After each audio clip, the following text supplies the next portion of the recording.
Don't worry everyone, I, the rogue, will check for traps. Now, let's see how well I do. Yep, looks completely clear. So I'm just going to take a step forward. Okay, yeah, I might have missed some traps. Hey everyone, it's Clara, and you can probably guess that my favourite accessories are dungeon tiles because I love physical dungeons. And you don't need as many as you might think. Now, I realise that dungeon tiles can be super expensive, so how about we make some? And as a little extra bonus, why don't we make ones with hidden traps in them as well? Hey, let's show you how. So I'm going to do something really similar to what I did with my bases last time. I'm going to use some thin foam, and I'm actually going to use 1 inch as a 5-foot square for Dungeons and Dragons, and so I'm cutting out 3x3 inch tiles, but you can do different sizes.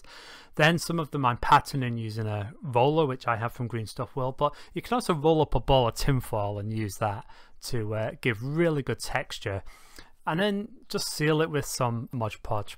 Then you can paint them up, and there's all different colour schemes that you can use for your dungeon tiles. And at the end of the video I'm actually going to show you a whole bunch of different colour schemes and the paints that I use to get them. I'm just going to have a still image, so feel free to pause it. But yeah, you know, you do it to your preferences. So in the example I've done here, I started out with a base colour of just a Mechanicus Standard Grey from Citadel. Then I gave it a fairly light dry brush with some lighter grey, Administratum Grey.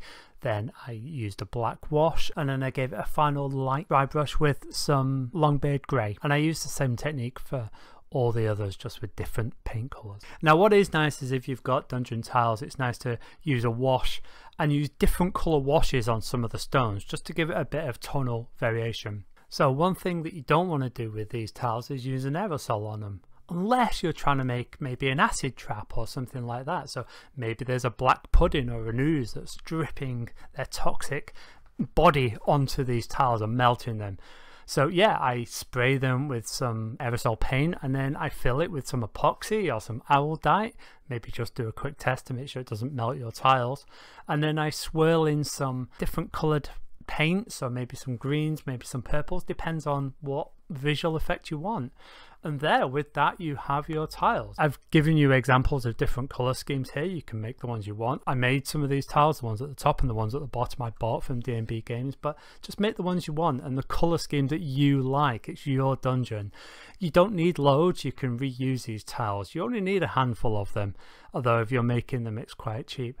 And yeah, with that, thanks for watching, and hopefully I'll see you on my channel soon, and until next time, take care and bye bye.